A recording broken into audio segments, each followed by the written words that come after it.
اللهم صل على سيدنا ومولانا محمد وبارك وسلم صلاة وسلام عليك يا رسول الله صلى الله تعالى عليه وسلم.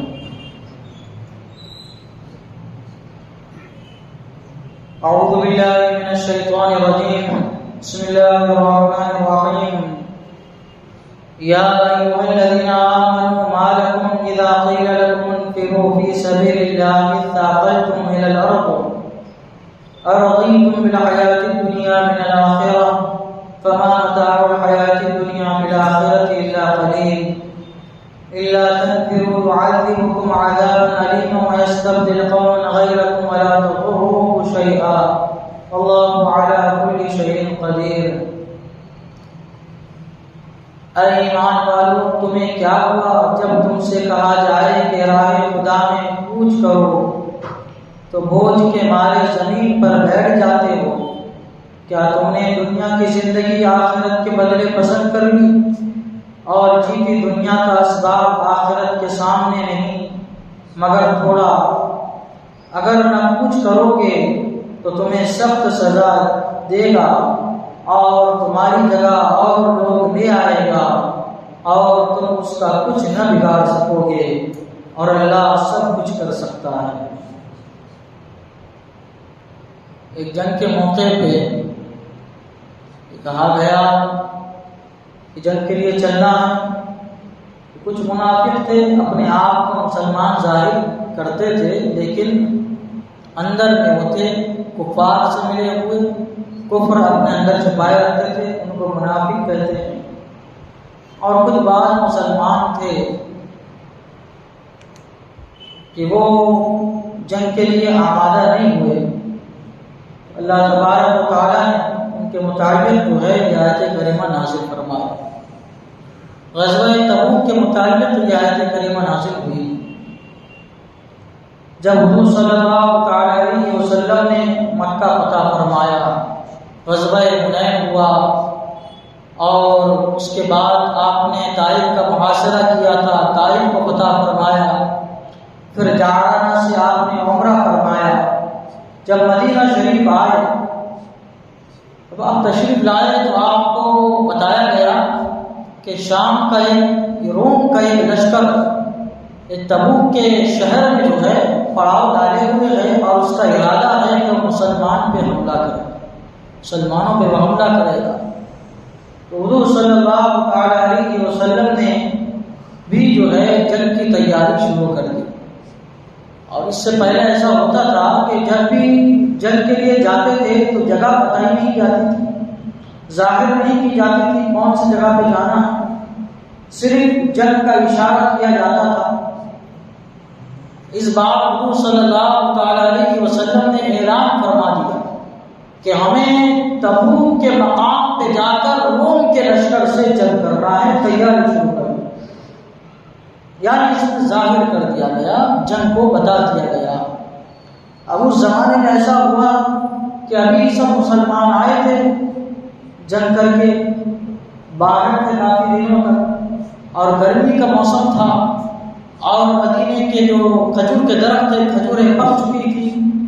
اب یہ جہاں تبوک جنگ کے لیے جانا تھا وہ بہت دور بھی تھا.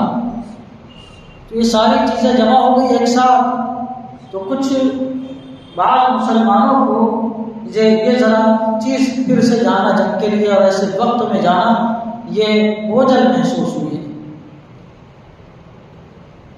تو حضور صلی اللہ علیہ وسلم نے تو عام اعلان فرما دیا تھا اور تمام صحابہ کرام نے اپنے جذبہ ایثار بتایا. یہی وہ غزوہ تبوک ہے، یہی وہ مقام ہے، یہی وہ وقت ہے کہ جس میں حضرت ابوبکر صدیق رضی اللہ تعالی عنہ نے اپنا سارا کا سارا مال، گھر کا ہر چیز کا لا کے حضور صلی اللہ علیہ وسلم کے قدموں میں ڈال دیا. حضرت عمر رضی اللہ تعالی عنہ نے اپنا اعلیٰ مال حضور صلی اللہ علیہ وسلم کے قدموں میں ڈال دیا تھا.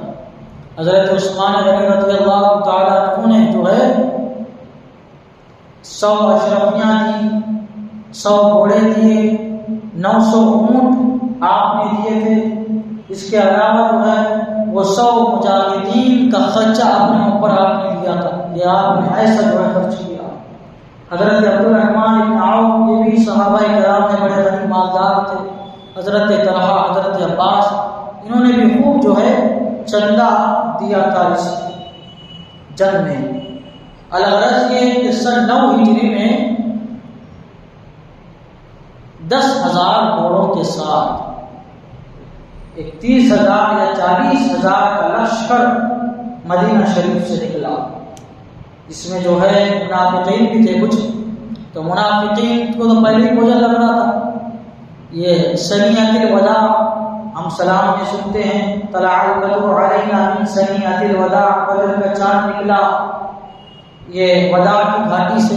تو یہ جب وہ اس گھاٹی پہ پہنچے، لشکر جب پہنچا وہاں پہ، تو یہ منافقین نے کچھ ہیلا اپنایا اور ترکیب نکال کے وہ کیا ہوئے، مدینہ شریف کی طرف واپس ہو گئے۔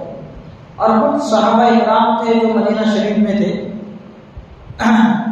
3 صحابہ کرام تھے جو مدینہ شریف میں کسی وجہ سے رہ گئے تھے، وہ نہیں جا سکے تھے، جنگ میں شریک نہیں ہو سکے تھے۔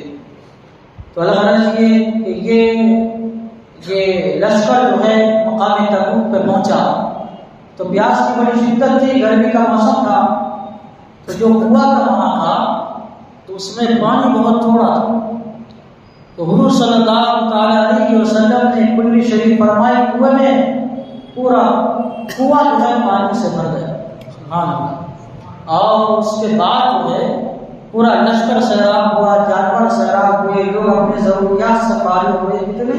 تقریباً 40,000 کے قریب لشکر تھا، لوگ تھے، 40,000 جانور الگ تھے، سازو سامان کی چیزیں سب الگ تھی، سارے لوگ سیراب ہوئے ایک ہی کنویں کے پانی سے۔ یہ ہمارے نبی صلی اللہ تعالی علیہ وسلم کا معجزہ ہے۔ یہ معجزہ جو ہے اس وقت جو ہے ظاہر ہوا تھا جب پہنچے وہاں پہ غزوہ تبوک، مقام تبوک میں 20 دن آپ نے قیام فرمایا، لیکن جو روم کا بادشاہ تھا اس نے ہیبت دیکھی مسلمانوں کی۔ حضور صلی اللہ تعالی علیہ وسلم خود تشریف فرما ہے کہ اس کو ہمت پڑتی، حضور صلی اللہ تعالی علیہ وسلم جس لشکر میں جلوہ فرما ہو اس لشکر سے مقابلہ کرنے کی ڈر گئے اور وہ لوگ واپس جو ہے چلے گئے، بادشاہ نے اپنے لشکر کو بلا لیا۔ خیر یہ کہ جنگ نہیں ہوئی اور 20 دن قیام کے بعد حضور صلی اللہ تعالی علیہ وسلم واپس تشریف لائے۔ سن 9 ہجری میں یہ غزوہ تبوک کے لیے نکلے تھے، واپس ہوئے، اور یہ ہمارے حضور صلی اللہ تعالی علیہ وسلم کا آخری غزوہ تھا۔ اس کے بعد سن 10 ہجری میں حضور صلی اللہ تعالی علیہ وسلم اس دنیا سے ظاہری طور پر تشریف لے گئے۔ تو کچھ جو لوگوں کو بوجھ لگا تھا جانا، اللہ تبارک و تعالی نے ان کے مطابق یہ آیت کریمہ نازل فرمائی، اور وہ 3 لوگ تھے، 4 لوگ تھے، کچھ لوگ تھے، اور ان کی توبہ بھی اللہ تعالی نے قبول فرمائی، اور توبہ کا تفصیلی واقعہ خود قرآن کریم میں ذکر ہے، کس طرح سے ان کی توبہ قبول ہوئی تھی۔ اللہ تعالیٰ فرماتا ہے، اے ایمان والو تمہیں کیا ہوا جب تم سے کہا جائے کہ راہ خدا میں کوچ کرو، یعنی نکلو، تو بوجھ کے مارے زمین پر بیٹھ جاتے ہو، نکلتے نہیں ہو؟ کیا تم نے دنیا کی زندگی آخرت کے بدلے پسند کر لی ہے؟ ایک مسلمان کے لیے آخرت کی زندگی ہمیشہ ہمیشہ کی زندگی ہے، دنیا کی زندگی تو قلیل ہی ہے۔ اللہ تعالیٰ نے خود فرمایا، اور یہ دنیاوی زندگی کا سامان آخرت کے مقابلے میں کچھ بھی نہیں، بہت تھوڑا ہے، بہت تھوڑا ہے۔ اس لیے ہمیں چاہیے کہ ہم اپنی آخرت کی زندگی کو ترجیح دیں دنیا کی زندگی کے مقابلے میں۔ دنیا میں ہم کو بہت تھوڑا رہنا ہے، آخرت میں ہمیشہ ہمیشہ رہنا ہے، اس لیے ہمیں ہر کام اللہ تعالیٰ کے حکم کے مطابق کرنا چاہیے، اللہ تعالیٰ کے حکم کی پامالی نہیں ہونے دینا چاہیے، اور کسی بھی معاملے میں یہ نہیں سوچنا چاہیے کہ ہماری زندگی کا کیا ہوگا، ہمارے مال کا کیا ہوگا، کیونکہ زندگی ایک نہ ایک دن ختم ہونے والی ہے، مال ایک نہ ایک دن ہم چھوڑ کے جانے والے ہیں۔ اگر ہم نے آخرت کی فکر کی تو آخرت میں یہ ہماری زندگی کو سکون ملے گا، ہماری زندگی عیش و آرام میں گزرے گی۔ اگر خدا نخواستہ ہم نے اس کا الٹا کر دیا تو کتنے دن عائش کریں گے دنیا میں؟ 70 سال، 100 سال، 200 سال، کتنے دن عائش کریں گے؟ لیکن قیامت کا ایک دن اللہ تعالیٰ فرماتا ہے 50,000 سنہ، 50,000 سال کے برابر ہے۔ 50,000 سال کے برابر قیامت کا ایک دن ہے، اور آپ اس کے مقابلے میں اندازہ کیجیے اپنی زندگی کا، اب کیسا اپنی زندگی گزارے؟ یہ تو قیامت کا ہے۔ اور اس کے بعد تو جنت دوزخ کا جب فیصلہ ہوگا، دوزخ میں تو جانے والے کفار و مشرکین ہمیشہ رہیں گے، جنت میں جانے والے جنت میں ہمیشہ رہیں گے۔ اب اس کے بعد تو کوئی دن کوئی وقت کچھ بھی نہیں ہے۔ جو معاذ اللہ کفر پر مرا وہ ہمیشہ جہنم میں، جو ایمان پر مرا وہ ہمیشہ جنت میں۔ تو ہم کو یہ دیکھنا چاہیے کہ ہماری ہمیشگی کی زندگی کیسی ہونے والی ہے۔ تو اللہ تعالیٰ فرماتا ہے کہ یہ دنیاوی زندگی کا سامان آخرت کے مقابلے میں کچھ بھی نہیں ہے، بہت تھوڑا ہے۔ اللہ تنفروا يعذبكم عذابا أليما، اگر کچھ نہ کرو گے تو تمہیں سخت سزا دے گا اللہ تعالیٰ فرماتا ہے، دنیا میں بھی آخرت میں بھی۔